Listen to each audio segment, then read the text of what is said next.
최고창의 개수가 1인 3차 함수 fx와 실수 t가 다음 조건을 만족시킨다고 했고, 등식 fa 플러스 1은 f'a 곱하기 a-t를 만족시키는 실수 a의 값이 6 하나뿐이기 위한 필요 충분 조건은 t는 -2초가 k 미만이라고 되어 있습니다. 이때 f8의 값을 구하라고 했습니다. 여기서 k는 -2보다 큰 상수이다 라는 조건도 들어있습니다. 문제를 보시면 fa 플러스 1은 f'a 곱하기 a-t라고 했으니까 이 부분을 좀 정리를 하면 이렇게 이제 -1을 오른쪽에다가 둘 수 있고, 이거를 t를 기준으로 잠깐 생각을 해보면 식을 이렇게 정리를 해볼 수 있고, 그러면 이 얘기는 다시 생각해보면 함수 fx가 있고 x값이 a일 때의 접선을 생각을 해보면 f'a가 그 접선의 기울기가 될 거고, x-a가 x축 방향으로 a만큼 평행이동한 값, 그 다음에 플러스 fa 하면 y축 방향으로 fa만큼 평행이동시켜서 이 식이 함수 fx에서 x가 a일 때의 접선의 식입니다. 그러면 이 식과 이 왼쪽에 있는 식을 비교를 해보면 결국에 이 왼쪽에 있는 식은 점 t, -1을 지나는 접선과 같다라고 할 수 있습니다. 이 등식을 만족시키는 실수 a의 값이 6 하나뿐이라고 했으니까 a 대신에 6을 대입을 해서 식을 정리를 하면 이렇게 f'6 곱하기 t-6 더하기 f6은 -1이라고 쓸 수 있고, 이 t라는 값이 -2에서 t 사이, t가 실수범위라고 하는 것은 k가 어떤 값이든지 간에 -2보다만 조금이라도 크면 t는 -2와 k 사이에서 아주 작은 구간이어도 무한히 많은 값을 대입할 수 있으니까 이 식은 결국에는 t에 대한 항등식이라고 볼 수 있습니다. 만약에 k가 -1이라고 해도 -1.1, -1.11, -1.1111 뭐 이런 식으로 t를 무한히 많이 대입을 해볼 수 있기 때문에 t에 대한 항등식이 나와야 되는 거고, 그러면 t로 정리를 하면 이렇게 정리가 되고, 항등식이 되려면 t 앞에 있는 값, 그러니까 f'6이 0이어야 됩니다. 그래야 t값이 변해도 이 등식이 이 좌변의 값이 변하지 않게 되니까 f'6은 0이라고 봐야 됩니다. 그럼 f'6이 0이라고 생각을 하고 대입을 하면 f6 플러스 1은 0이 되고, 그러면 f6은 -1이 됩니다. 이렇게 f'6은 0이라는 것과 f6은 -1이라는 것을 알아냈습니다. 점 t, -1을 지나는 접선은 t가 -2에서 k 사이일 때 하나뿐이어야 한다고 했으니까 이 조건을 다시 한번 정리해서 확인을 해보면 f'6은 0이라는 것과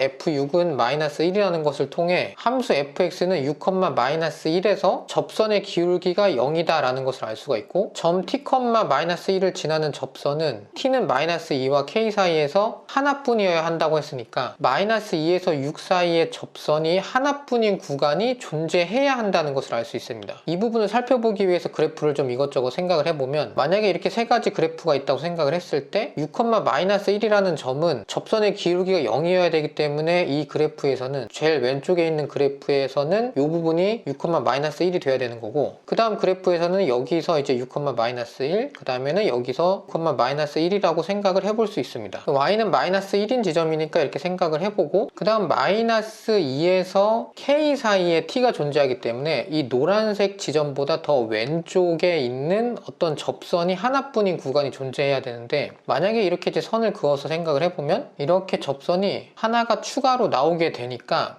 이 녹색 접선이랑 이 주황색 점 입장에서 봤을 때는 녹색 접선이랑 그 다음에 보라색 접선, 이렇게 접선이 두 개인 지점이 되는 거고, 주황색 점을 아무리 노란색 점으로 가까이 가게 해도 접선이 두 개인 상황은 계속 유지가 됩니다. 그러니까 접선이 하나만 나오는 구간이 존재하지가 않습니다. 6이 될 때까지. 그러니까 이 제일 왼쪽에 있는 모양으로는 -2에서 6 사이에 접선이 하나뿐인 구간이 존재하지가 않고, 그 다음 것도 생각을 해보면 -2니까 6보다 왼쪽에 어떤 지점이 있을 거고, 그 점에서부터 접선이 존재하는지를 생각을 해보면 추가로 이렇게 존재하기 때문에 접선이 계속 두 개가 나올 거고, 얘도 문제의 조건을 만족시키지를 못합니다. 조금 더 가까이 와도 어차피 이렇게 접선이 나오기 때문에 조건을 만족시키지 못합니다. 그래서 이 그래프도 우리가 구하려고 하는 그래프는 아니고, 이제 마지막으로 6, -1이 이 오른쪽에 있는 지점이 있다고 생각을 하면 변곡점이 이렇게 가운데 있다고 생각을 하고, 있고, 그 다음에 이 변곡점을 지나게 접선을 그린다고 생각을 했을 때 이 변곡 접선보다는 좀 왼쪽에 있고, 이 오목한 부분에서는 이 접선이 하나밖에 안 나옵니다. 이 작게 보이긴 하지만 그 다음에 변곡 접선에서부터 이 6 사이에서는 접선이 하나 더 나오게 됩니다. 그래서 이 부분이 이제 마이너스 2라는 것을 이제 확인을 받을 수가 있는 거고, 그 다음에 이제 K라는 부분은 이 변곡 접선이 만나는 부분이 이제 K가 된다라는 것을 이제 확인할 수가 있습니다. 그러면 우리가 이렇게 확인한 이 3차 함수를 식으로 표현을 하면 fx는 x-6의 제곱, 접했으니까 x-6의 제곱이라고 쓸 수 있고, 그 다음에 마이너스 2를 지났으니까 x 플러스 2라고 쓴 다음에, 그 다음에 y축이 마이너스 1만큼 내려왔다고 평행이동 시켰다고 생각을 하면 되니까 뒤에 마이너스 1을 붙여서 이렇게 fx는 x-6의 제곱 곱하기 x 플러스 2 마이너스 1이라고 쓸 수 있고, 여기다가 x 대신에 8을 대입을 하면 이렇게 8-6의 제곱이랑 8 플러스 2 마이너스 1 이렇게 계산을 해서 답은 39가 나오게 됩니다. 근데 이 3차 함수에서의 이 접선에 대해서 좀 생각을 추가적으로 해보면, 이게 3차 함수가 있다고 생각을 하고 이 3차 함수를 미분을 하면은 2차 함수가 이렇게 있다고 생각을 할 수가 있습니다. 그러면 이 2차 함수를 생각을 해보면 어떤 특정한 y 값을 얘는 항상 2개씩 가질 수가 있습니다. 그렇다는 얘기는 이 3차 함수에서 접선의 기울기가 같은 부분이 두 군데씩 일반적으로 나오는데, 이렇게 변곡점에서는 접선이 하나밖에 안 나온다고 볼 수가 있습니다. 그러니까 다시 보면 이렇게 어떤 노란색 점이 이 3차 함수 위에 있을 때, 이 3차 함수 위에 있는 이 노란색 점이 변곡점이 아니라고 하면은 이런 식으로 접선이 나오고 또 이렇게도 접선이 나올 수가 있습니다. 그러니까 이 3차 함수 위에 있는 모든 점들은 접선을 2개씩 가지고 있지만 변곡점에서는 하나만 가지고 있다 라고 생각을 하실 수 있습니다. 그다음에 이 변곡점에다가 접선을 그려보면은 이 변곡점을 제외한 이 변곡 접선 위에 있는 어떤 특정한 점을 생각을 해보면, 그 점은 이렇게 변곡 접선으로 하나 가지고 있고, 그 다음에 추가로 이런 식으로 접선을 하나 더 갖게 됩니다. 그러니까 변곡 접선 위에 있는 모든 점들 중에서 변곡점을 제외한 모든 점은 이 3차 함수와 접선을 2개씩 가지고 있다 라고 생각을 할 수 있습니다. 그러니까 3차 함수 위에 있는 점들이랑 그 다음에 변곡 접선인데 그 대신 변곡 점을 제외한 변곡 접선에 있는 모든 점들은 접선의 개수가 2개씩 나온다고 정리할 수 있고, 그 다음에 이 안쪽에 있는 부분과 또 이렇게 오목한 부분은 하나씩 나오니까 정리하면 이 내부에 있는 점이랑 이 변곡점은 접선의 개수가 하나밖에 안 나온다, 이렇게 정리할 수가 있습니다. 일단 마지막으로 이 밖에 있는 부분들은 접선의 개수가 3개가 나온다고 정리할 수 있습니다. 이렇게 정리를 해놓고 문제를 풀면 사실은 되게 쉬운데, 그거는 문제를 정상적으로 잘 풀어놓고 그 다음에 나중에 반복적으로 풀 때 한 번 더 정리하는 방식을 추구하는 거고, 처음부터 이렇게 정리한 방식으로 문제를 풀어버리면 안 되는 과정들을 정리하는 과정, 안 되는 것들을 제거해 나가는 그 힘을 기를 수가 없기 때문에 처음부터 이렇게 정리한 것을 보고 바로 문제를 간단하게 푸는 거를 별로 추천드리지는 않습니다.